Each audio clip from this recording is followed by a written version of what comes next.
Hello Taurus, my name is Eric Francis Compolino, and I'm here with a brief video summary of your reading just to show you some of the positions of things in the charts and to give the astrology afterthoughts section.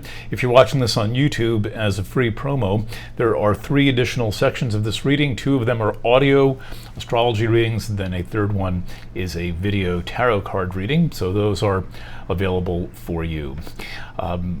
So here's what. Let's start with I'm going to just use some of the visuals I used in the most recent Planet Waves TV. First of all, here's what the Mercury transit of the Sun looked like in extreme schematic rather than in any detail. That's the Sun, that's Mercury, and that's the Earth. And when Mercury retrograde happens, basically Mercury is passing between the Sun and the Earth, something that it does 3 times a year, and we get that Mercury retrograde effect where things seem to go a little bit crazy. But this was a particularly interesting, focused Mercury retrograde and Mercury conjunction with the Sun, because instead of it being kind of a loose conjunction, it was a very exact conjunction. This is what the one from 2006 looked like. The one that happened earlier this week was similar, where instead of passing above the Sun or below the Sun, Mercury passed right across the Sun, which made a particular kind of conjunction. And when we look at it on an astrology chart, it still looks like a normal conjunction of Mercury and the Sun. What this chart does not show is something called declination, and so we get a conjunction by longitude, but this makes it a double conjunction by longitude and by declination, and it's a very cool thing. And so I explained in your reading at some length about how this works and what this is about. And what you get here is a sort of a special blending of themes. Here's the solar chart that I've used for your reading. Here's the conjunction of Mercury and the Sun in your sign. We know this is the Taurus solar chart because we begin the wheel with Taurus, and there's the conjunction, and also Venus is in your sign right now. And so when you get a conjunction like this in your sign, it represents everything that Mercury is delivering from the places in the zodiac that it rules. So Mercury rules 2 signs. It rules Gemini, which is your 2nd house, and that's the house of values and the house of possessions, the house of self-esteem. Very important theme of this.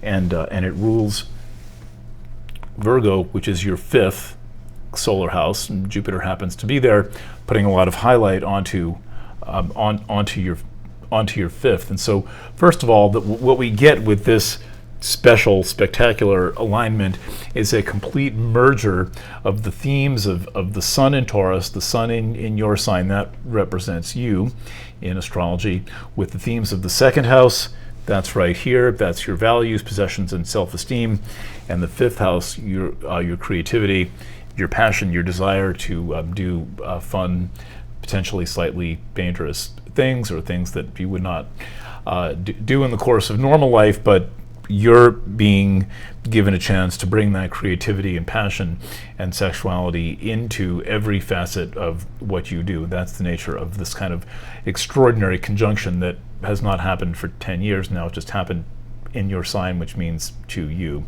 And so that combines all of these themes of your Sun, your ability to express your glory, your ability to live freely the life that you want to live, combined with really embodying your values and not having that usual dilemma of Gemini on the 2nd house, but rather making sure that you're very clear about at least one thing in particular, right? Because here's how that looks.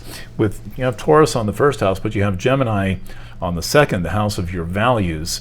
And while Taurus is known to be really steadfast and steady and solid and dependable, you know that there can be kind of a wavering effect that you have, and a certain indecisiveness that's typically associated with signs like Libra, but you embody it as a Gemini principle, and the idea here is to make sure that your, let's say, two sets of ideas are not conflicting with one another, and the message of this is to get clear about what is important to you, and then embody that completely, and furthermore, to embody your creativity and to embody your passion, and to not look at your creative process as being something separate from who you are, something external to who you are, but rather something intrinsic to who you are.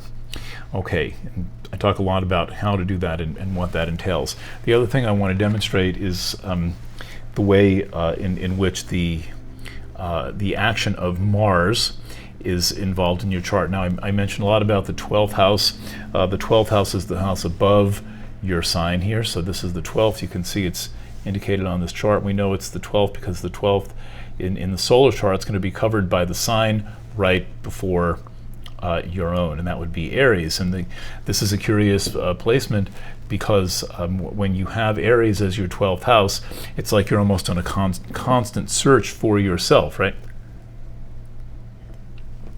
Because the 12th is the house, as I explained, that's behind the scrim, or a series of scrims, which conceal something from you, but you're going to look for it. And one of the places you look for it is where Mars is in your chart, because Mars is the ruler of Aries.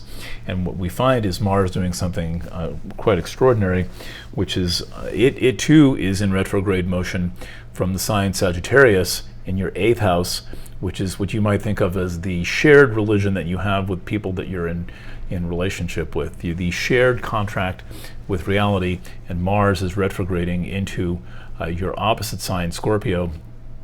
And what you get with that is remembering that Scorpio is one of the signs where Mars is the ruler. Mars represents your relationship partners, but Mars also represents the secret life of your 12th house, indicated by Aries being there. So one planet represents your relationship partners and your secret life. Right, your secret inner life, the things that you don't tell someone and anyone. And this is why, particularly now, it's become really meaningful and significant that you be especially transparent in your relationships, and that you listen carefully to what other people want, and you listen to yourself and your ideas about what you want, and that you really make a point to find the common ground between what you want and what other people want, right? And so you get to do this, and this is going to, every solar return for every Taurus in the world will have Mars retrograde and Mercury retrograde or close to retrograde as well. And so the indication here is that this is about bringing out something that is interior and sharing it, even if that seems like it is a bit dangerous and not the kind of thing that you would typically do. Typically, I would say in my sign description of Taurus that you're not necessarily the kind of person who volunteers a lot of information, but it is necessary to do precisely that right now, to volunteer information, to listen and to ask, and to focus the conversation that you have with close partners on common ground. And if you don't have a close partner, to make sure that you guide the conversations you have with people that you're interested in the direction of reality, and you get a feeling for where they're really coming from and how they respond to you when you state where you are really coming from. And that becomes a kind of basis of the relationship rather than the usual thing of playing hide and seek with people. You want to definitely unhide and make yourself available. So this is the total solar chart, or many of the major elements.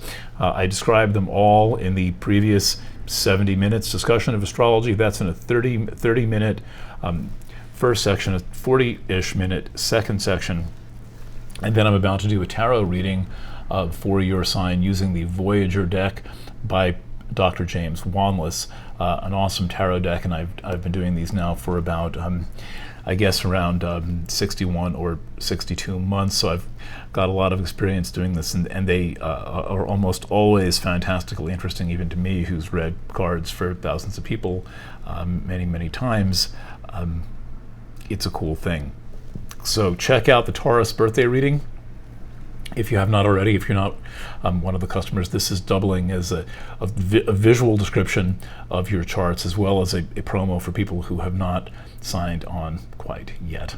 All right, an extraordinary year for you, really unusual things happening, the ability to turn yourself inside out, the ability to bring your deepest secrets into your relationships where they belong, and let's say that will provide you with an enhanced opportunity to find yourself and to find yourself in your relationships and truly, I think, reach a new depth of intimacy with the people that you are interested in and that you care about the very most. Okay, for now, again, my name's Eric Francis Compolino, your friendly neighborhood astrologer. Lots of love.